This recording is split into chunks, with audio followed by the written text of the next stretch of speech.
¿Qué regla estúpida que impuso tu mamá destruyó a toda tu familia? Una tarde, mi mamá encontró mi diario personal sobre mi escritorio y se puso como loca. Perdió los estribos por completo. Se le puso la cara roja y le temblaban las manos mientras lo sostenía en alto, como si fuera la prueba de algún crimen terrible. Pero la cosa es que, en realidad, no lo leyó, lo cual, de alguna manera, hizo que toda la situación fuera muchísimo peor que si simplemente hubiera leído el maldito diario y visto que solo eran pensamientos y sentimientos normales de una adolescente. ¿Qué tanto escribes que no puedes compartir con tu familia? Me exigió, con la voz aguda y acusadora, como si estuviera escondiendo secretos de estado o planeando algo terrible, algo que traería vergüenza a toda la casa. Le dije con calma, tratando de mantener mi voz nivelada y razonable, que solo eran pensamientos privados, reflexiones personales, nada escandaloso ni por lo que debiera preocuparse, solo el tipo de cosas normales que escriben las adolescentes. Me miró fijamente como si acabara de confesar un asesinato, con los ojos desorbitados por la traición y la sospecha, buscando en mi cara señales de engaño. Y eso fue todo, fin de la discusión, no hubo espacio para negociación ni explicaciones. 2 días después, sin más advertencia, sin otra conversación ni oportunidad de defenderme, quitó la puerta de mi cuarto de las bisagras, en lo que se sintió como una ejecución pública. La privacidad se gana con confianza, anunció dramáticamente, como si estuviera dictando una sentencia judicial, mientras mi papá, bien obediente, la cargaba por el pasillo hacia la cochera, evitando mi mirada todo el tiempo porque sabía que esto estaba mal, pero jamás se atrevería a contradecirla. No discutí con ella, no grité ni hice un berrinche, ni le rogué que reconsiderara su decisión. Solo me quedé ahí parada, viendo cómo se la llevaban, cómo desmantelaban mi santuario pieza por pieza, sabiendo con absoluta certeza que acababa de destruir lo único que mantenía unida a esta familia, el pegamento invisible que nos mantenía a todos en alguna apariencia de armonía funcional. El cuidadoso sistema que había estado funcionando perfectamente bien hasta que ella decidió derribarlo. Verán, mi cuarto no era solo mi espacio personal, mi refugio privado del mundo donde podía cerrar una puerta y estar sola con mis pensamientos. Era a donde venía mi hermanita cuando necesitaba hablar de cosas sin que mi mamá la sofocara con preguntas y juicios, donde podía llorar, desahogarse o simplemente existir sin ser analizada y criticada. Era donde mi hermano confesaba cosas antes de enfrentar a nuestros papás, practicando lo que diría y cómo lo diría, repasando diferentes escenarios y recibiendo mi opinión sobre su estrategia. Era donde mi papá se calmaba después de las peleas con mi mamá, sentándose en el borde de mi cama y recuperando la compostura, respirando profundo antes de bajar de nuevo para enfrentar cualquier tormenta que se estuviera gestando. Yo era la gestora de información de la familia, la enlace diplomática, la persona a la que todos le contaban primero para que yo pudiera ayudarles a darle las noticias a mi mamá con delicadeza, de una manera que ella pudiera manejar sin explotar en ira, en llanto, o en ambos. Había pasado años perfeccionando este papel, aprendiendo exactamente cómo decir las cosas, cuándo sacar los temas, cómo prepararla emocionalmente para noticias difíciles. Ella acababa de despedirme de ese puesto crucial sin siquiera darse cuenta de que yo tenía ese trabajo, sin entender el papel vital que jugaba para evitar que esta casa implosionara en caos y disfunción. El desastre. El primer desastre golpeó a los pocos días de que quitaran la puerta, más rápido de lo que podría haber predicho, como fichas de dominó comenzando a caer. A mi hermana le bajó por primera vez y tuvo una crisis total en el baño, abrumada y asustada, sin saber qué hacer, con todo el cuerpo temblando de pánico y miedo. Habría venido directo a mi cuarto, como siempre hacía con sus problemas, donde yo podría haberla calmado, explicado las cosas, ayudado a superarlo con paciencia y comprensión, pero ahora no podía, no con mi mamá rondando constantemente cerca del marco sin puerta de mi cuarto, pasando y echando un vistazo cada pocos minutos como un guardia de prisión en su ronda. Mi mamá escuchó el llanto desde la planta baja e inmediatamente irrumpió en el baño sin tocar, sin darle a mi hermana ni un momento para calmarse. Mi hermana, en pánico y sintiéndose acorralada como un animal atrapado sin dónde huir, admitió en un torrente de palabras que en realidad ya le había estado bajando desde hacía 6 meses, que esta no era su primera vez lidiando con esto. Lo había estado ocultando todo este tiempo, manejándolo sola, comprando toallas sanitarias con su domingo, porque mi mamá hace que todo lo relacionado con el cuerpo sea vergonzoso y humillante, convirtiendo funciones biológicas normales en algo sucio y malo que nunca debe discutirse abiertamente. Mi mamá se puso a gritar como loca sobre secretos, mentiras y traición, su voz retumbando por toda la casa, haciendo que mi hermana llorara aún más fuerte. Luego, la arrastró físicamente a la ginecóloga a primera hora de la mañana siguiente, programando una cita de emergencia como si mi hermana estuviera sufriendo de alguna enfermedad terrible en lugar de ser solo una adolescente normal. Lo que debería haber sido algo supernormal, un hito natural manejado con cuidado, comprensión y tal vez incluso algo de celebración, se convirtió en algo traumático y humillante, algo por lo que mi hermana probablemente necesitaría terapia para procesar. Ese día, mi hermana me lanzó una mirada desesperada a través de la casa, rogándome ayuda en silencio, suplicando con los ojos que arreglara esto de alguna manera, que hiciera que mi mamá se calmara y actuara razonablemente. Pero no pude hacer nada, no pude interceptar, ni mediar, ni suavizar el golpe, porque mi puerta ya no estaba. y tampoco mi habilidad para protegerla de las exageraciones de mi mamá. El segundo golpe. Luego, mi papá llegó a casa una noche viéndose absolutamente destrozado, derrotado de una manera que nunca antes había visto, con los hombros caídos y la mirada vacía. Mi mamá lo interrogó en el segundo en que entró, sintiendo que algo andaba mal con ese radar que tiene para detectar cuando la gente esconde cosas, presionando e hincando con preguntas cada vez más directas hasta que finalmente se quebró bajo la presión. Había perdido su trabajo 3 semanas antes y no le había dicho a nadie, cargando el secreto como un peso en el pecho. Cada mañana desde entonces había estado saliendo de casa a la hora normal, vestido con su ropa de trabajo, y pasaba el día entero en la biblioteca pública, aplicando a puestos en línea, enviando currículums, haciendo llamadas, tratando desesperadamente de arreglar la situación antes de que se convirtiera en una crisis. Estaba esperando a tener entrevistas reales programadas, posibilidades concretas y ofertas de trabajo potenciales antes de decírselo, queriendo suavizar el golpe con esperanza y un plan, en lugar de solo miedo. Me habría buscado a mí primero para practicar cómo explicarlo, para pedir mi consejo sobre el momento y el enfoque, para ensayar la conversación y sentirse preparado. Pero ya no había ningún lugar privado, ningún espacio seguro para confesar y crear una estrategia sin ser escuchado. Mi mamá se enteró en la cena de la peor manera posible, en la mesa con todos presentes, cuando él no pudo mantener más la mentira bajo su interrogatorio implacable. Cuando el peso del secreto finalmente lo aplastó, a ella le dio un ataque de pánico con todas las letras sobre el dinero, sobre las cuentas, sobre nuestro futuro, hiperventilando y llorando sobre cómo perderíamos la casa, cómo terminaríamos en la calle. Se pelearon viciosamente sobre mentiras y engaños, y qué más podría estar ocultándole él, lanzándose acusaciones de un lado a otro como si fueran armas. Él durmió en el sillón durante una semana entera, la ley del hielo extendiéndose entre ellos como un océano, ninguno dispuesto a ser el primero en disculparse o ceder. Vi su matrimonio agrietarse y astillarse en tiempo real, viendo cómo el amor y la confianza que los había mantenido juntos durante 20 años comenzaban a desmoronarse, porque yo no estuve allí para ayudarlo a soltar la noticia suavemente, para preparar a mamá emocionalmente, para ser el amortiguador y la traductora que siempre había sido. La bomba nuclear. Pero la semana 3 trajo el peor desastre de todos, el que hizo que todo lo demás pareciera menor en comparación, la bomba nuclear que destruyó cualquier frágil paz que nos quedaba. La novia de mi hermano apareció en nuestra puerta principal llorando histéricamente, con el maquillaje corrido por la cara, apenas pudiendo respirar entre sollozos. Estaba embarazada, obvio. ¿Qué más podría empeorar esta situación?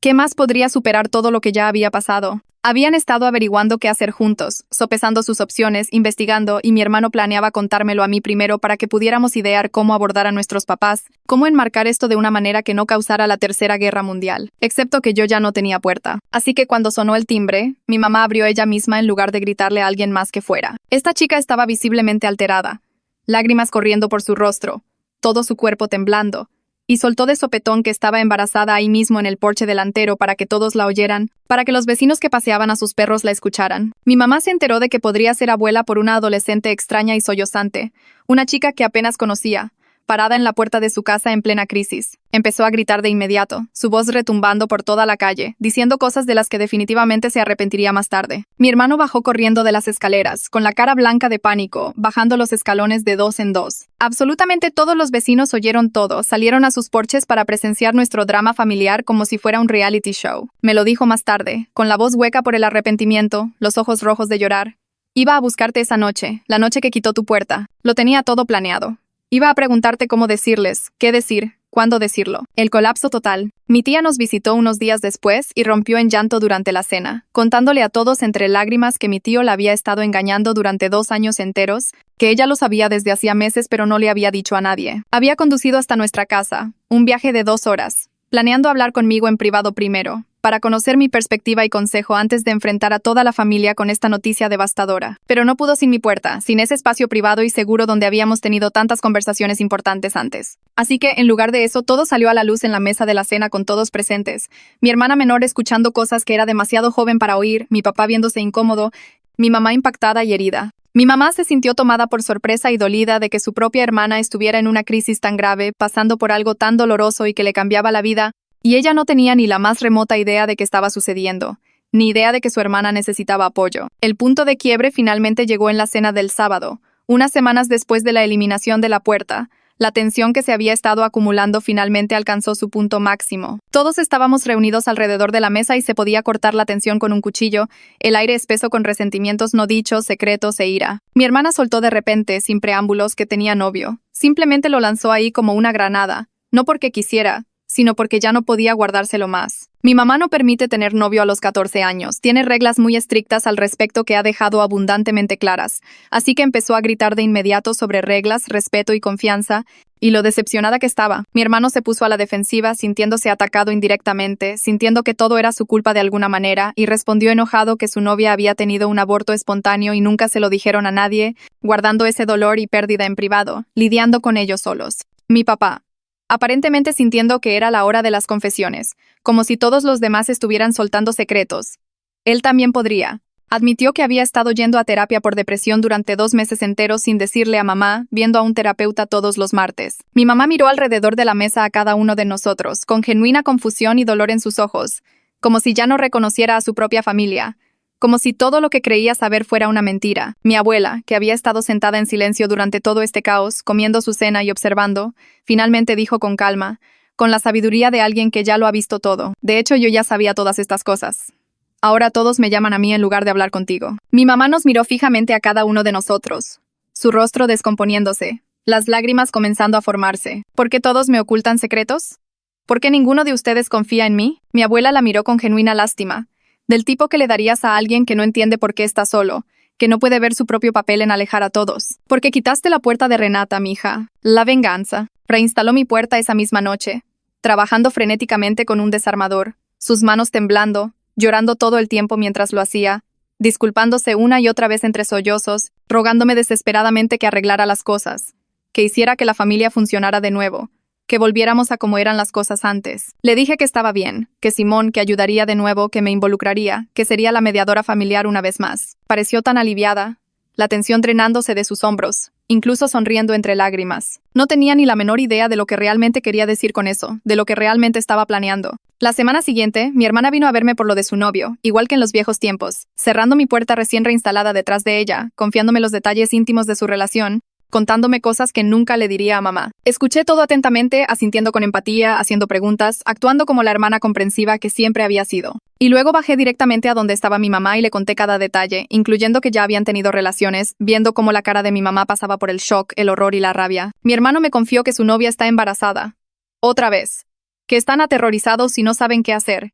Que están considerando todas sus opciones. Lo anuncié en la cena esa misma noche, antes de que él mismo pudiera procesarlo, antes de que pudiera prepararse, viendo cómo su rostro se ponía pálido de traición. Mi papá me contó en confianza sobre el abogado de divorcio que había estado consultando, me mostró los correos electrónicos discutiendo sus opciones de separación, pidiéndome que no le dijera a nadie todavía. Reenvié sus correos directamente al teléfono de mi mamá una hora después, poniéndola en copia de todo el hilo. Ahora todos me gritaban completamente furiosos, llamándome traidora y monstruo, preguntándome qué me pasaba, por qué estaba haciendo esto, si había perdido la cabeza. Yo solo sonrío. Ellos querían que me involucrara de nuevo.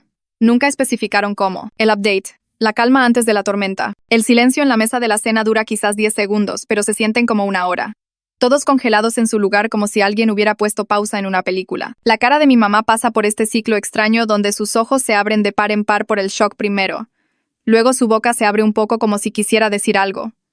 Luego frunce el ceño con dolor y, finalmente, aprieta la mandíbula con pura rabia. Mi hermana mira fijamente su plato con tanta intensidad que creo que podría quemar un agujero en él con los ojos. Las manos de mi hermano están planas sobre la mesa y sus nudillos se han puesto blancos de tanto presionar. Mi papá solo se ve cansado, más cansado de lo que nunca lo había visto, como si hubiera envejecido 10 años en los últimos 10 segundos. Empujo mi silla hacia atrás lentamente, las patas raspando contra el suelo lo suficientemente fuerte como para hacer que todos se estremezcan. Me levanto, agarro mi plato aunque todavía tiene comida, y camino hacia el fregadero de la cocina sin decir una palabra más. Enjuago el plato, lo meto en el lavaplatos y me dirijo a las escaleras. Nadie intenta detenerme. Ni me llama por mi nombre, ni pregunta a dónde voy. Subo los escalones uno por uno, escuchando el silencio de abajo estirarse y estirarse hasta que parece que podría romperse. Cuando llego a mi cuarto, entro y cierro la puerta detrás de mí con ese clic satisfactorio que hace el seguro. El sonido de ese seguro activándose se siente mejor que cualquier cosa que haya sentido en semanas. Estoy acostada en mi cama revisando mi teléfono cuando los golpes comienzan exactamente 53 minutos después. El puño de mi hermano golpea mi puerta tan fuerte que todo el marco tiembla y oigo que algo se sacude en mi escritorio. No está tocando cortésmente ni dando golpecitos para llamar mi atención. Está golpeando la puerta con todas sus fuerzas, como si intentara derribarla. Su voz llega ahogada, pero puedo oír cada palabra perfectamente. ¿Quieres saber por qué les conté a todos sobre el embarazo? Su voz se quiebra en la palabra embarazo como si le doliera físicamente decirla en voz alta. Dice que su novia se está volviendo loca, llorando tanto que apenas puede respirar y que sus padres se enteraron de alguna manera, y ahora están furiosos. Están hablando de que se mude o de mandarla lejos o algo igual de dramático. Dice que no estaba listo para manejar esto, no estaba listo para enfrentar a los padres de ella ni para lidiar con las consecuencias del mundo real. Los golpes continúan, se vuelven más fuertes, más desesperados. Me quedo en mi cama, con el teléfono en la mano, sin moverme hacia la puerta en absoluto. Me ruega que abra, que hable con él, que le explique qué estaba pensando. Le grito a través de la puerta, manteniendo mi voz nivelada y tranquila, recordándole que él quería que me involucrara en los asuntos familiares de nuevo. Quería que ayudara, que fuera parte de las cosas, que volviéramos a como era antes. Así que me involucré, exactamente como lo pidió. Los golpes se detienen de repente, y lo oigo respirar con dificultad al otro lado. Luego, pasos que se alejan, pesados y derrotados. La reacción en cadena. Llega la mañana y mi hermana ni siquiera voltea a verme cuando entro a la cocina a desayunar. Está junto a la barra comiendo cereal directamente de la caja, todavía en pijama aunque ya debería estarse arreglando para la escuela. Sus ojos permanecen fijos en la pantalla de su teléfono, deslizando el dedo con furia. Mi mamá está en la mesa con su laptop abierta, tecleando algo con una expresión concentrada. Levanta la vista cuando entro y anuncia sin saludar que ya programó una cita con los padres del novio de mi hermana para mañana por la noche. Usa comillas en el aire alrededor de las palabras límites apropiados, su voz goteando desaprobación y decepción. La mano de mi hermana se aprieta alrededor de su cuchara con tanta fuerza que creo que podría doblarla. Finalmente me mira entonces, y sus ojos están llenos de un odio puro que nunca antes había visto dirigido hacia mí. Agarra su mochila del suelo, colgándosela sobre un hombro con tanta fuerza que casi se golpea la cara con ella. Mientras pasa junto a mí hacia las escaleras, se acerca y me sisea directamente en el oído que nunca volverá a confiar en mí, que arruiné todo, que su primera relación real terminó antes de que realmente comenzara por mi culpa. Su aliento está caliente contra mi oído, y puedo sentir pequeñas gotas de saliva golpeando mi piel. Luego se va subiendo las escaleras con furia para arreglarse y mi mamá sigue tecleando como si nada hubiera pasado. Mi papá no me acorrala en la cocina hasta que todos los demás se han ido de la casa, mi hermana a la escuela y mi mamá a ser mandados o escapar de la tensión o lo que sea que esté haciendo. Entra desde la cochera donde ha estado escondido, su cara se ve demacrada como si no hubiera dormido nada anoche. Hay ojeras oscuras bajo sus ojos y su cabello está parado de un lado. Se recarga en la barra frente a donde estoy sentada con mi propio desayuno, cruzando los brazos sobre el pecho. Su voz sale baja y quebrada cuando pregunta por qué reenvié sus correos a mamá. No suena enojado exactamente, más bien confundido y dolido, como si genuinamente no pudiera entender qué pasó o por qué le haría eso a él. Dice que me mostró esos correos en confianza, que me confió información que no estaba listo para compartir todavía, que pensó que lo ayudaría a encontrar la manera correcta de decírselo. Su voz se quiebra un poco en la palabra confianza, y tiene que dejar de hablar por un segundo para recuperarse. Dejo mi cuchara y lo miro directamente, manteniendo mi expresión neutral y tranquila. Le recuerdo que mamá quería que me involucrara en los asuntos familiares de nuevo, que ella específicamente me pidió que ayudara a arreglar las cosas y fuera parte del sistema familiar. Así que estoy siendo involucrada exactamente como se solicitó, haciendo precisamente lo que ella pidió. Me mira fijamente durante un largo momento, su boca abriéndose y cerrándose como un pez, tratando de encontrar palabras que no salen. Finalmente, solo sacude la cabeza lentamente y sale de la cocina, dejándome sola con mi cereal remojándose en el tazón. La confrontación. Esa noche mi mamá intenta un enfoque completamente diferente, apareciendo en el umbral de mi puerta alrededor de las 7 con una expresión vacilante. Pregunta si puede entrar y sentarse, pidiendo permiso en lugar de simplemente irrumpir como suele hacer. Me encojo de hombros y ella lo toma como un sí, acomodándose en el borde de mi cama mientras yo me quedo en la silla de mi escritorio. Comienza a hablar con esta voz suave sobre entender que estoy enojada por la situación de la puerta, reconociendo que tal vez reaccionó de forma exagerada o manejó mal las cosas. Pero luego dice que lo que estoy haciendo ahora es cruel y destructivo, que estoy lastimando a la gente a propósito, que esta no soy yo ni la persona que ella crió. Habla sobre la familia, la confianza y sobre resolver los problemas juntos en lugar de destrozarnos unos a otros. Dejo que termine todo su discurso antes de responder, esperando hasta que se le acaban las palabras y se queda sentada mirándome con esperanza. Entonces le pregunto si está empezando a entender cómo se siente cuando alguien viola tu confianza y privacidad, cuando alguien te quita tu espacio seguro y te expone sin tu permiso. Le pregunto si está probando un poco de lo que es cuando la información privada se vuelve pública sin tu consentimiento. Su cara cambia entonces, pasando de esperanzada a defensiva, a algo que podría ser comprensión, pero también podría ser más dolor. Se levanta sin decir nada más y sale, cerrando mi puerta detrás de ella con un suave clic. Al día siguiente mi abuela llama a mi celular directamente, cosa que nunca hace porque usualmente llama al teléfono de la casa. Su voz suena aguda y decepcionada desde la primera palabra, sin saludos ni charla trivial. Me dice que ya dejé claro mi punto, que todos lo entienden ahora, que mi mamá entiende que la regó, pero dice que lo que estoy haciendo ahora ha cruzado la línea de dejar claro un punto a ser mala leche y hiriente a propósito, Dice que estoy siendo vengativa, lastimando a personas que digo amar solo para demostrar algo. Le respondo que simplemente estoy haciendo lo que mamá pidió, involucrándome en los asuntos familiares como ella quería, participando en los asuntos familiares exactamente como se solicitó. Mi abuela suelta este suspiro pesado que resuena a través del altavoz del teléfono. Sabes perfectamente que eso no es lo que mamá quiso decir, mija. Estás haciéndote la difícil a propósito. Luego cuelga sin despedirse, la línea queda muerta con un clic agudo que se siente como una bofetada. La reunión. La tensión en casa durante los siguientes días se vuelve tan espesa y pesada que es como tratar de respirar bajo el agua. Mi hermana comienza a cenar en su cuarto todas las noches, llevando su plato arriba y cerrando la puerta sin hablar con nadie. Mi hermano se va de la casa cada vez que estoy cerca, de repente teniendo lugares a donde ir o amigos que visitar o mandados que hacer. Entro a la sala y él agarra sus llaves y su chamarra y sale por la puerta principal en menos de 30 segundos. Mi papá pasa horas extras en la biblioteca, aunque ya no tiene chamba, saliendo temprano y volviendo tarde, eligiendo estar en cualquier lugar menos aquí. Mi mamá me vigila constantemente con esos ojos cautelosos, como si yo fuera una bomba que podría estallar en cualquier momento y ella necesitara estar lista para agacharse. Sigue mis movimientos por la casa, levanta la vista cada vez que entro a un cuarto, parece estar esperando la próxima explosión. Ya nadie habla en las comidas, solo el sonido de tenedores raspando platos y sillas moviéndose. El silencio se siente vivo, presionándonos a todos. El jueves, los padres de la novia de mi hermano llaman y exigen una reunión familiar para discutir el embarazo y los planes futuros. Mi mamá toma la llamada en la cocina y oigo cómo su voz se vuelve más aguda y tensa mientras acepta lo que sea que estén diciendo. Cuando cuelga, anuncia a la casa que nos reuniremos en su casa el sábado por la tarde. Todos nosotros, sin excepciones. Mi hermano me encuentra más tarde y de hecho se pone de rodillas, literalmente rogándome que no vaya a la reunión. Dice que ya he hecho suficiente daño, causado suficientes problemas, empeorado todo más de lo necesario. Me suplica que simplemente me quede fuera de esto, que les deje manejarlo sin que yo esté allí echando más leña al fuego. Pero mi mamá escucha por casualidad y entra al pasillo. Su voz firme cuando dice que sí voy, porque yo quería estar involucrada. Usa mis propias palabras en mi contra, diciendo que como dejé claro que quiero participar en los asuntos familiares, participaré en esto también. La cara de mi hermano se descompone, se levanta del suelo y se va sin mirarnos a ninguno de los dos. La propuesta. Llega el sábado por la tarde y todos nos subimos al coche para el viaje a la casa de su novia. Nadie habla durante el trayecto de 15 minutos, solo el sonido del motor y las llantas sobre el pavimento. Cuando llegamos, sus padres abren la puerta con esas sonrisas falsas y tensas que no llegan a sus ojos. Entramos en fila a su sala donde su novia ya está sentada en el sofá, con los ojos rojos e hinchados de llorar. La tensión es tan espesa que podrías cortarla con un cuchillo, todos sentados rígidos e incómodos en muebles que de repente se sienten demasiado pequeños. Su papá comienza a hablar primero, con la voz controlada pero con ira por debajo, hablando sobre responsabilidad y consecuencias y lo decepcionados que están. Su mamá sigue secándose los ojos con un pañuelo desechable, mirando a mi hermano como si él personalmente hubiera arruinado la vida de su hija. Mi hermano se sienta encorvado con los codos sobre las rodillas, mirando al suelo.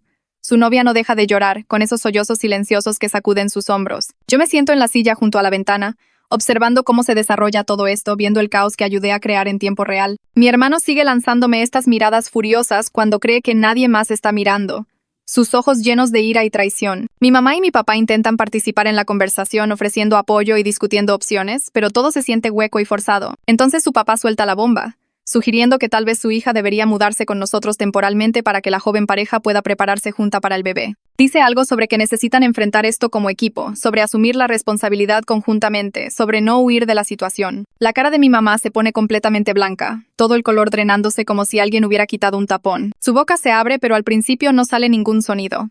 Claramente nunca consideró esta posibilidad, nunca pensó en tener a una adolescente embarazada viviendo en nuestra casa. Mi papá de hecho habla por una vez, su voz más fuerte de lo que la he oído en semanas. Dice que necesitan discutir esto en privado primero como familia, que es una gran decisión que requiere una cuidadosa reflexión y planificación. Sus padres parecen ofendidos, como si mi papá acabara de rechazar a su hija, pero él se mantiene firme. La reunión termina poco después con todos de acuerdo en pensar las cosas y volver a hablar la próxima semana. Conducimos a casa en el mismo silencio pesado, pero ahora se siente aún peor, cargado con esta nueva posibilidad flotando sobre todos nosotros. La explosión final. El viaje en coche a casa se siente como estar sentado en un congelador, todos congelados en sus asientos y nadie haciendo un sonido excepto por el zumbido del motor y las llantas rodando sobre el pavimento. Las manos de mi mamá agarran el volante con tanta fuerza que sus nudillos se han puesto completamente blancos, y puedo ver su mandíbula trabajando como si estuviera rechinando los dientes o tratando de no gritar. Mi papá mira por la ventana las casas que pasan, su reflejo en el vidrio viéndose más viejo y más cansado de lo que nunca lo había visto. Mi hermano se sienta encorvado en el asiento trasero junto a mí con la cabeza entre las manos, y cada pocos segundos sus hombros se sacuden como si estuviera llorando, pero lo hace en silencio. Mi hermana tiene sus audífonos puestos y su teléfono pegado a la cara, probablemente texteando a alguien sobre cuánto nos odia a todos en este momento. Nos estacionamos en nuestra cochera y mi mamá apaga el coche, pero nadie se mueve por un largo momento, todos sentados allí en el silencio. Entonces mi mamá abre su puerta y sale, cerrándola de un portazo lo suficientemente fuerte como para hacer temblar todo el coche, y ahí es cuando todo explota en la peor pelea que hemos tenido como familia. Todos salimos del coche y la seguimos a la casa. Y en el segundo en que la puerta principal se cierra detrás de nosotros, mi mamá se da la vuelta y comienza a gritar a todo pulmón. Grita que he destruido todo, que he destrozado a esta familia, que no puede creer que su propia hija sea tan cruel, vengativa y desalmada. Su cara se pone roja brillante y le vuela saliva de la boca mientras grita, gesticulando salvajemente con las manos como si estuviera tratando de lanzarme físicamente su ira. Mi papá de repente encuentra su voz y comienza a gritarle de vuelta que todo este desastre comenzó cuando ella quitó mi puerta, que ella creó esta situación al violar mi privacidad y confianza. Su voz se vuelve más y más fuerte, igualando el volumen de mamá, y nunca en toda mi vida lo había oído alzarle la voz así. Mi mamá se gira hacia él y le grita que me está defendiendo, que está tomando mi lado después de todo lo que he hecho, después de que traicioné la confianza de todos y expuse sus secretos. Mi hermano se une entonces, su voz quebrándose mientras me llama vengativa y cruel, diciendo que deliberadamente lo lastimé a él y a su novia cuando estaban en su momento más vulnerable. Dice que soy un monstruo, que disfruté viendo a todos sufrir, que me dio placer causar dolor. Mi hermana saca su teléfono y comienza a grabar todo, sosteniéndolo en alto y moviéndolo para capturar a todos gritando. Anuncia en voz alta que quiere evidencia de lo tóxica que es realmente esta familia, que le va a mostrar a la gente cómo es realmente vivir aquí. Eso solo hace que mi mamá grite aún más fuerte, exigiéndole que guarde el teléfono, pero mi hermana sigue grabando y retrocediendo cada vez que mamá intenta agarrarlo. Papá y mamá ahora están gritándose el uno al otro sobre la puerta, la confianza y el control, sus voces superponiéndose tanto que apenas puedo entender lo que dicen. Mi hermano sigue gritándome sobre traición y confianza y cómo se suponía que debía ayudarlo, no destruirlo. El nivel de ruido en la casa alcanza este tono loco donde todos hablan por encima de los demás y nadie escucha nada de lo que dice el otro. Yo me quedo en medio de todo, viendo a mi familia desmoronarse por completo, viendo el caos que ayudé a crear en tiempo real. El teléfono de mi hermana sigue grabando todo, capturando la cara roja y los gestos salvajes de mi mamá, la ira inusual de mi papá, las lágrimas de mi hermano y mi propia expresión en blanco mientras observo todo. La pelea continúa por lo que parece una eternidad, todos gritando acusaciones y culpas, sacando a relucir viejas heridas y nuevas traiciones, diciendo cosas que no se pueden retirar. Finalmente, simplemente me doy la vuelta y subo las escaleras a mi cuarto mientras todos siguen gritando y nadie nota que me voy porque están demasiado ocupados gritándose unos a otros. Cierro mi puerta detrás de mí y el sonido se corta un poco, ahogado por la madera, pero todavía puedo oírlos seguir peleando abajo. Me siento en mi cama y me miro las manos. Y por primera vez desde que comencé este plan de venganza, realmente siento el peso total de lo que he hecho presionándome el pecho. La satisfacción que sentí cuando estaba exponiendo los secretos de todos se ha ido por completo ahora, reemplazada por este sentimiento pesado que se asienta en mi estómago como una roca. Quemé puentes con personas que realmente amo, personas que confiaron en mí y vinieron a mí en busca de ayuda, y usé esa confianza como un arma contra ellos a propósito. La cara de mi hermano cuando anuncié el embarazo de su novia en la cena pasa por mi mente. La forma en que su expresión pasó de confundida a horrorizada, a traicionada en cuestión de segundos. El odio de mi hermana cuando siseó que nunca volvería a confiar en mí. El puro veneno en su voz que nunca antes había oído dirigido hacia mí. El dolor silencioso de mi papá cuando preguntó por qué reenvié sus correos, la grieta en su voz que mostraba cuánto lo había herido. Pero incluso con toda esta culpa y arrepentimiento pesando en mi pecho, también sigo enojada con todos ellos. Enojada porque solo les importaba mi papel como mediadora familiar cuando les beneficiaba. Estaban perfectamente felices de usarme como su gestora emocional, guardiana de secretos y resolvedora de conflictos. Pero en el segundo en que mi mamá me quitó eso, nadie me defendió ni defendió mi privacidad. Simplemente se ajustaron y comenzaron a ir con mi abuela, encontrando una nueva persona en quien descargar sus problemas, como si yo fuera completamente reemplazable y mis necesidades no importaran en absoluto. Nadie preguntó cómo me sentía acerca de ser el centro de información de la familia.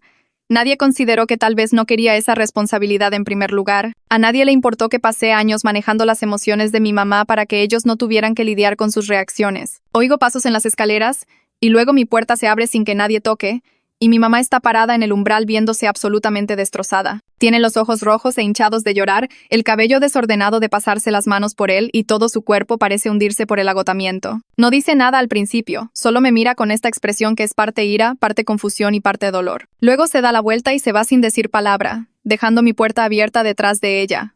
Y yo me levanto para cerrarla yo misma. Me quedo despierta la mayor parte de la noche escuchando la casa sentarse en un silencio incómodo, sabiendo que mañana todo seguirá roto, y yo seguiré siendo la que lo rompió. La terapia, La mañana llega demasiado temprano y me arrastro escaleras abajo para encontrar a todos ya en la cocina, sentados a la mesa en este silencio horrible que se siente peor que los gritos de anoche. Mi mamá está de pie junto a la barra dándonos la espalda a todos, y cuando se da la vuelta, su rostro tiene esta expresión determinada que significa que ha tomado una decisión y nadie la va a hacer cambiar de opinión. Anuncia con una voz que no deja absolutamente ningún lugar para discusión que todos vamos a ir a terapia familiar.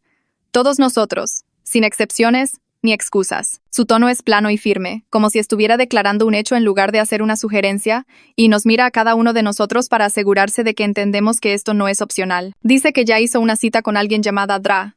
Carmen Palacios, una terapeuta que trabaja con familias y se especializa en sistemas familiares y problemas de comunicación. La primera sesión es en 3 días, este próximo jueves a las 4 de la tarde, y la asistencia es obligatoria para todos en esta casa. Mi hermano abre la boca como si fuera a discutir, pero mi mamá lo interrumpe con una mirada aguda y una mano levantada. Dice que vamos a ir y punto, y que si alguien se niega a asistir, habrá serias consecuencias que no especifica, pero su tono deja claro que lo dice en serio. Mi hermana pone los ojos en blanco y murmura algo por lo bajo, pero en realidad no protesta en voz alta. Mi papá solo asiente lentamente, como si esperara esto, y tal vez incluso esté de acuerdo. Yo no digo nada en absoluto, solo como mi cereal y observo las reacciones de todos, sintiéndome desconectada de toda la escena como si estuviera viendo qué le sucede a otra persona. Los siguientes 3 días pasan en este extraño silencio tenso donde todos se mueven por la casa como fantasmas, evitándose unos a otros y hablando solo cuando es absolutamente necesario. Mi hermana se queda en su cuarto con la puerta cerrada, saliendo solo para las comidas y yéndose de nuevo inmediatamente después. Mi hermano va a casa de su novia todos los días y se queda allí el mayor tiempo posible antes de volver tarde en la noche. Mi papá pasa horas en la cochera organizando herramientas que no necesitan organización,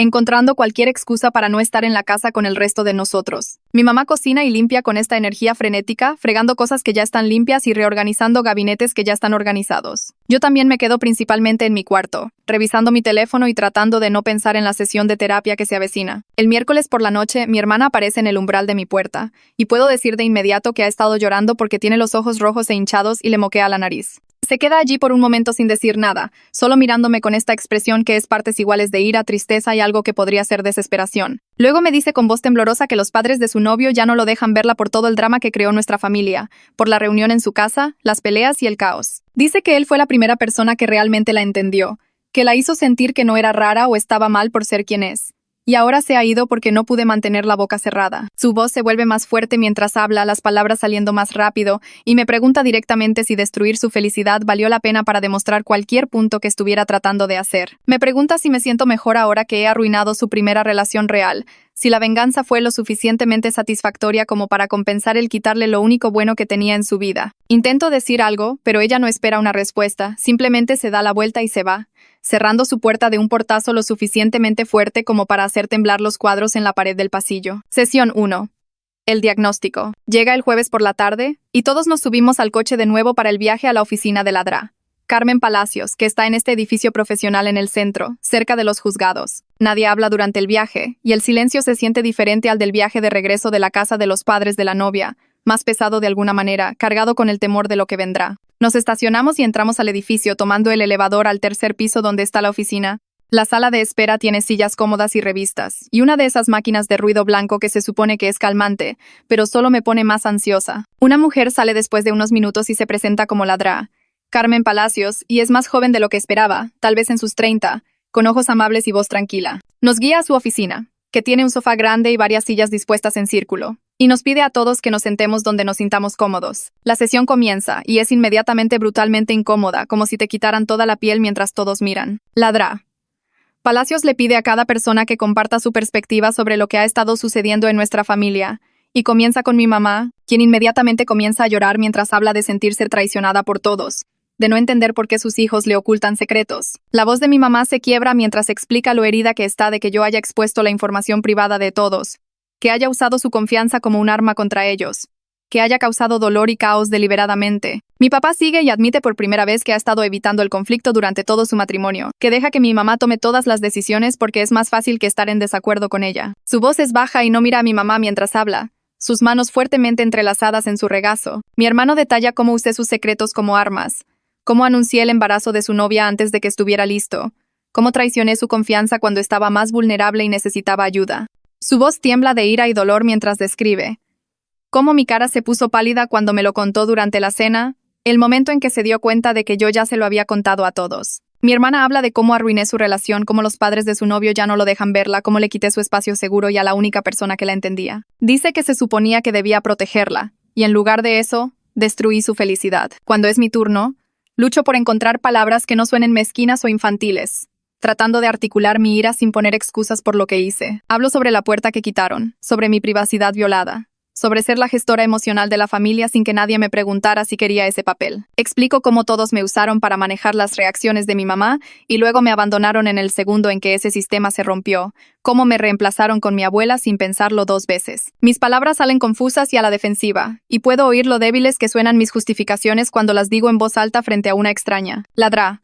Palacios escucha todo sin interrumpir, solo asintiendo ocasionalmente y tomando notas en un bloque en su regazo. Cuando todos terminan de hablar, se recarga y nos mira a todos por un largo momento y luego comienza a explicar lo que ve con esta sorprendente precisión que me incomoda. Dice que la necesidad de control de mi mamá creó un sistema insano donde todos necesitaban un mediador para comunicarse con ella, que la familia desarrolló este elaborado sistema alternativo en lugar de abordar el problema real. Explica que quitar mi puerta destruyó ese sistema sin abordar ninguno de los problemas subyacentes que hacían necesario el sistema en primer lugar, y que mi venganza fue una respuesta a perder mi papel y sentirme utilizada. Habla sobre patrones de comunicación y regulación emocional y sistemas familiares con esta voz tranquila y profesional que de alguna manera hace que todo suene peor y más solucionable al mismo tiempo. Luego asigna tarea para todos, diciendo que cada miembro de la familia necesita tener una conversación directa y honesta con otro miembro de la familia antes de la próxima sesión. Enfatiza la palabra directa, explicando que necesitamos hablarnos entre nosotros sin usarme como intermediaria, sin filtrar las cosas a través de nadie más, solo comunicación franca. Mi mamá se ve incómoda con esta tarea y mi papá se mueve en su asiento. Mis hermanos miran al suelo. Ladrá. Palacios programa nuestra próxima cita para la semana siguiente y nos envía a casa con instrucciones de completar la tarea antes de entonces. Sesión 2. La tarea. Los siguientes días son incómodos mientras la gente intenta completar sus tareas y yo observo desde la barrera cómo mi familia intenta la comunicación directa quizás por primera vez en su vida. Mi papá se acerca a mi mamá una noche cuando estoy en la cocina tomando agua, y lo oigo empezar a hablar sobre la pérdida de su trabajo y su depresión de esta manera vacilante e incómoda. No me tiene a mí allí para suavizar el golpe o prepararla emocionalmente, y la conversación es desordenada y dolorosa de escuchar. La reacción inicial de mi mamá es pánico, su voz subiendo mientras comienza a enumerar todas las cuentas y gastos, pero luego se controla y respira profundo. Llora mientras mi papá explica cómo se ha estado sintiendo, cómo la depresión empeoró tanto que necesitó ayuda profesional, lo asustado que estaba de decírselo. Mi mamá admite entre lágrimas que ella hace que sea difícil para la gente decirle cosas difíciles porque reacciona muy emocionalmente, que sabe que su ansiedad y necesidad de control alejan a la gente. Hablan durante más de 1 hora, sus voces a veces subiendo y a veces bajando a susurros, y cuando finalmente terminan, ambos se ven agotados, pero también de alguna manera más ligeros. Mi hermano me busca en mi cuarto al día siguiente y pregunta si puede entrar y yo asiento, porque imagino que esta es su tarea. Se sienta en la silla de mi escritorio y yo me siento en mi cama, y por un minuto solo nos miramos en silencio. Luego comienza a hablar sobre el embarazo y sus miedos, sobre lo asustado que está de ser padre a su edad, sobre cómo no sabe si está listo para esta responsabilidad. Admite que planeaba pedirme ayuda esa noche, la noche que mamá quitó mi puerta, que tenía todo un plan sobre cómo decírselo a nuestros papás, y que iba a practicarlo conmigo primero. Su voz se quiebra cuando dice que mi traición dolió aún más porque realmente confiaba en mí, porque yo era la única persona que pensó que lo ayudaría sin importar qué. Siento que se me empiezan a aguar los ojos mientras lo escucho, y por primera vez desde que todo esto comenzó, realmente me disculpo. Le digo que lo siento, que desquité mi enojo con mamá con él, que él no merecía lo que le hice. Le explico que estaba tan concentrada en demostrar un punto y vengarme que no pensé en el daño real que estaba causando a personas reales. No dice que esté bien o que me perdone, pero asiente lentamente y dice,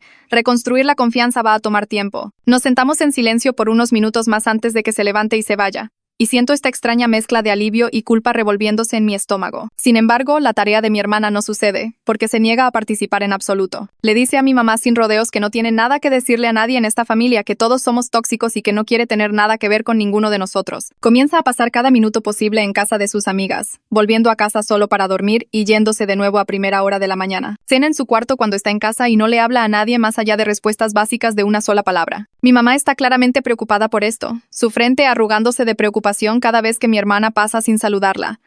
Pero en nuestra siguiente sesión de terapia, ladrá. Palacios aconseja darle espacio mientras continúa mostrándose disponible de manera consistente. Explica que mi hermana se está protegiendo en este momento, creando distancia porque se siente herida y traicionada, y que presionarla solo hará que se aleje más. Sesión 3.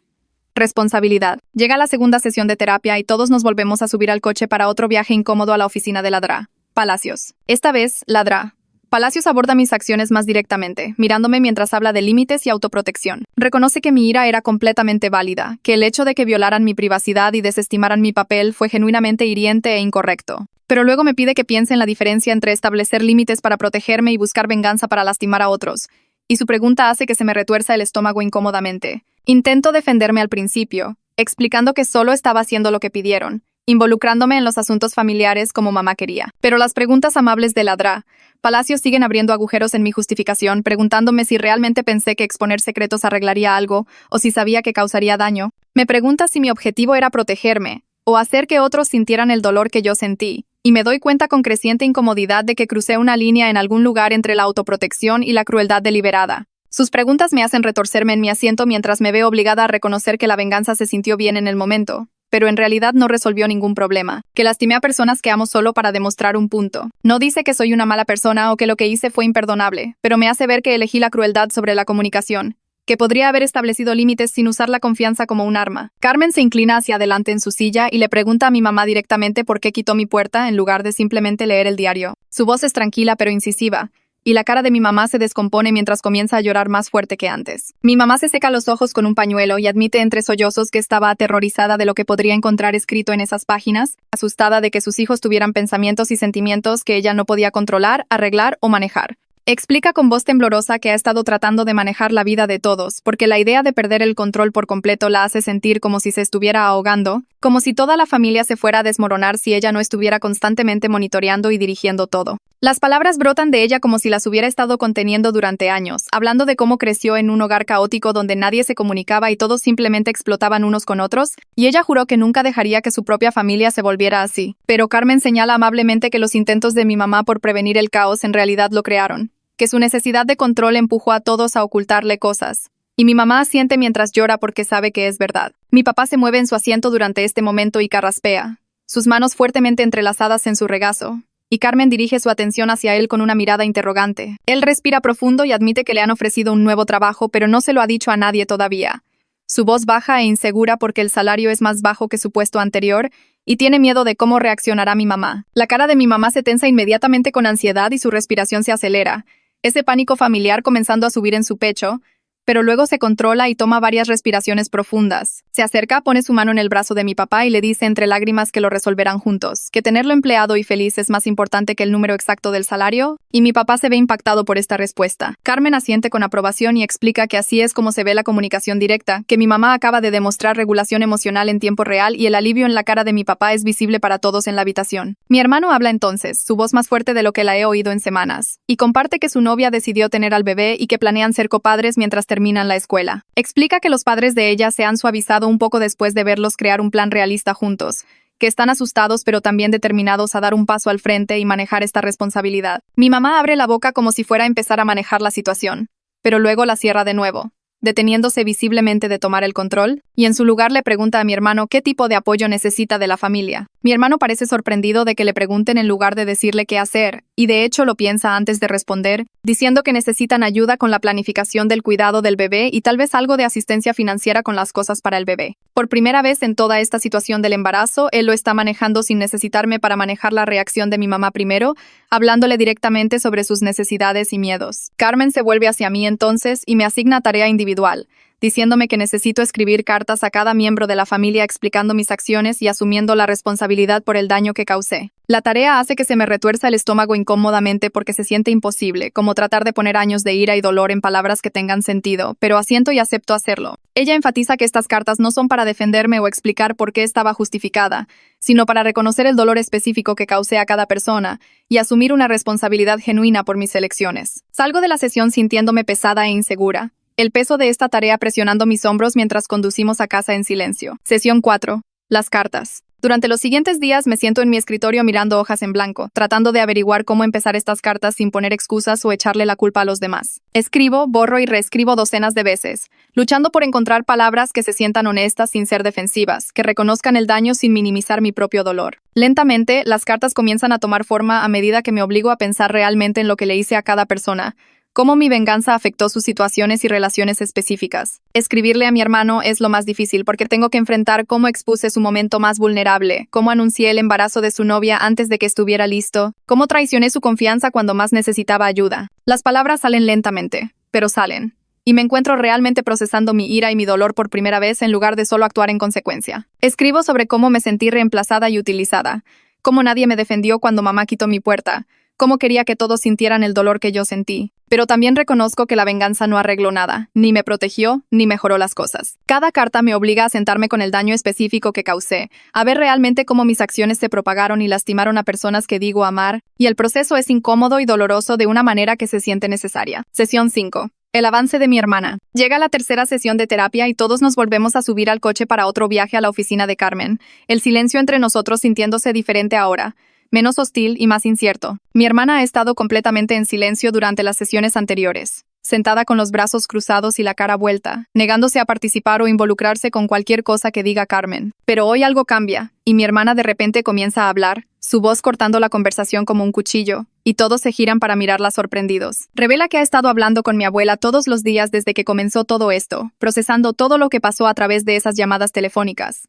y que mi abuela la ayudó a entender algo importante. Mi hermana explica que mi abuela le señaló cómo todos en la familia cometieron errores, incluyéndola a ella por esperar que yo siempre la protegiera de las consecuencias, por depender de mí para manejar a mamá en lugar de aprender a comunicarse directamente ella misma. Admite que estaba enojada conmigo por arruinar su relación, pero también está enojada consigo misma por ponerme esa responsabilidad en primer lugar, por usarme como un escudo contra las reacciones de mamá. Las palabras brotan de ella y comienza a llorar, diciendo que extraña tenerme para hablar, pero que también entiende ahora que nuestro antiguo sistema no era saludable para nadie, especialmente para mí. Carmen guía la conversación con cuidado, ayudando a mi hermana a articular cómo se sintió abandonada cuando traicioné su confianza, pero también cómo está empezando a ver el panorama general. Mi mamá se acerca para abrazar a mi hermana, pero mi hermana se aparta, diciendo que aún no está lista para eso, y mi mamá asiente y respeta el límite, aunque su cara muestra cuánto duele ese rechazo. La reconstrucción. Las sesiones continúan durante las siguientes semanas, y lenta, torpe y dolorosamente, la familia comienza a practicar la comunicación directa fuera de la terapia. Mi mamá se cacha a sí misma varias veces tratando de controlar las conversaciones,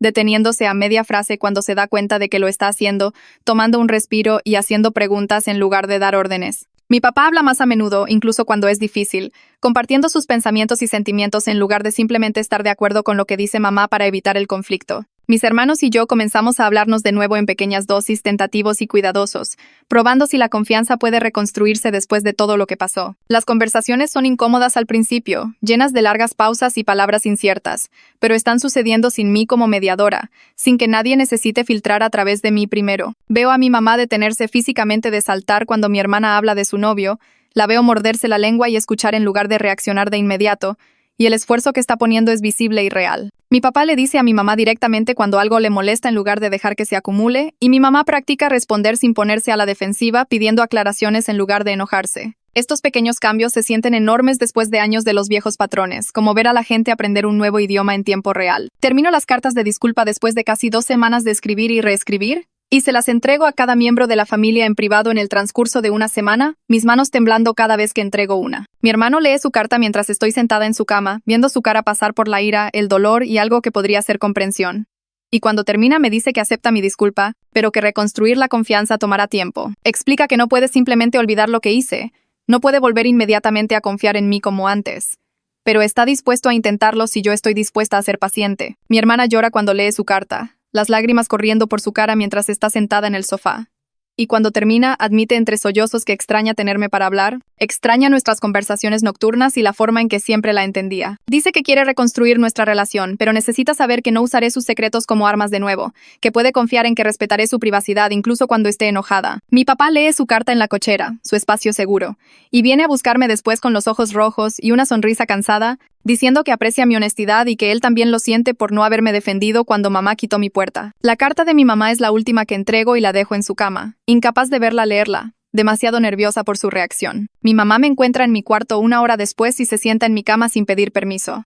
Tiene los ojos rojos de llorar y la carta arrugada en la mano. Se disculpa conmigo directamente por quitar mi puerta, su voz quebrándose de emoción, y por crear un ambiente donde sentí que tenía que ser la gestora emocional de la familia desde tan joven. Reconoce que puso demasiada responsabilidad sobre mí, que no respetó mis límites ni mi privacidad, que me usó como una herramienta para manejar su propia ansiedad sin considerar lo que eso me costó. Esta es la primera vez que asume la plena responsabilidad sin desviar la culpa ni poner excusas, sin darle la vuelta para que se trate de sus sentimientos o sus intenciones, y la disculpa se siente genuina de una manera que nada más lo ha hecho. Admite que ha sido controladora porque le aterra el caos, pero ahora ve que su control creó exactamente lo que temía, alejando a todos y destruyendo la confianza. Me pregunta si puedo perdonarla eventualmente, no ahora mismo necesariamente, pero algún día cuando esté lista, y le digo honestamente que todavía no lo sé, pero que estoy dispuesta a intentarlo. El nuevo comienzo. Mi papá acepta el nuevo trabajo y lo anuncia en la cena una noche, su voz firme y tranquila. Y en lugar de entrar en pánico, mi mamá responde con apoyo y preguntas prácticas sobre la fecha de inicio y los beneficios. La familia se reúne alrededor de la mesa del comedor para crear un presupuesto realista juntos,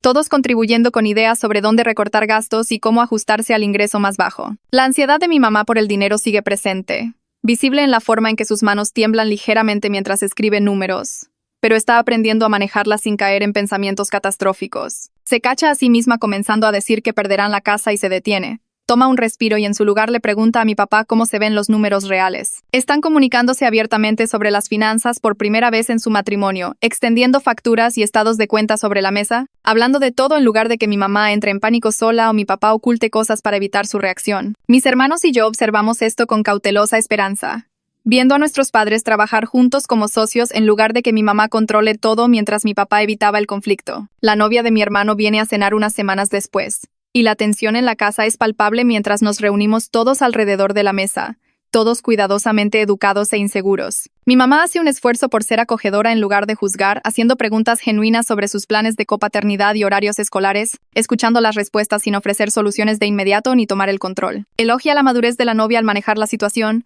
reconoce lo difícil que debe ser esto para ella. La trata como una persona en lugar de un problema que hay que manejar. Mi hermano se ve aliviado y agradecido durante toda la comida, apretando la mano de su novia debajo de la mesa, relajándose visiblemente mientras la cena transcurre sin drama ni gritos. La novia comparte detalles sobre la reacción de sus padres, cómo poco a poco están aceptando apoyar la decisión, cómo están ayudando a crear un plan realista para después de que llegue el bebé. Mi papá hace preguntas prácticas sobre citas con el médico y el seguro, y mi mamá agrega a la novia a nuestro calendario familiar para futuras cenas, un pequeño gesto que ilumina la cara de mi hermano con sorpresa y esperanza. Estos pequeños pasos hacia la sanación están sucediendo lentamente, dolorosamente, imperfectamente, pero están sucediendo. Y por primera vez, desde que mi mamá quitó mi puerta, empiezo a creer que tal vez esta familia realmente pueda funcionar de una manera más saludable. Sesión 6. Las nuevas reglas. Unas semanas después, mi hermana llega a casa de la escuela con esta mirada en su cara que no había visto en mucho tiempo.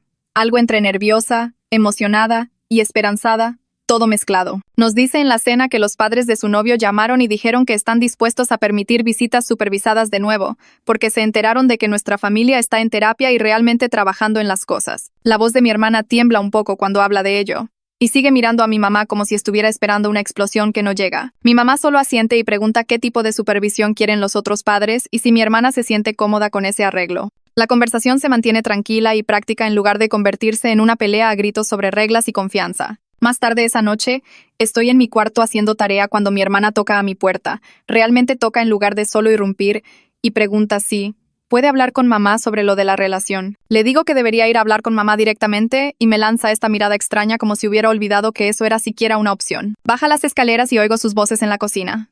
No puedo distinguir las palabras, pero el tono se mantiene estable y tranquilo. Mi hermana vuelve a subir 20 minutos después y me dice que mi mamá realmente la escuchó y le dio consejos sin tomar el control ni hacerlo sobre sus propios miedos. Dice que mi mamá sugirió algunos límites para la relación que de hecho tienen sentido, cosas sobre comunicación y respeto en las que mi hermana no había pensado. Llega la siguiente sesión de terapia, y es nuestra sexta con Carmen, lo que se siente como una eternidad y nada de tiempo a la vez. Carmen comienza preguntándonos a cada uno qué hemos aprendido de todo este proceso y qué queremos cambiar en el futuro. Mi papá habla sobre alzar más la voz y no evitar el conflicto solo porque es incómodo. Mi mamá admite que quiere aprender a confiar en la gente sin necesidad de controlar cada situación. Mi hermano dice que quiere manejar sus propios problemas en lugar de siempre necesitar que alguien más maneje las cosas por él. Mi sister habla de comunicarse directamente en lugar de ocultar cosas o ir a través de otras personas. Cuando es mi turno me quedo sentada por un minuto tratando de averiguar cómo ponerlo en palabras. Les digo que me estoy dando cuenta de que ser la mediadora familiar no fue solo algo que me impusieron, sino que yo también lo elegí porque me hacía sentir importante y necesaria. Decirlo en voz alta hace que se me retuerza el estómago porque suena patético.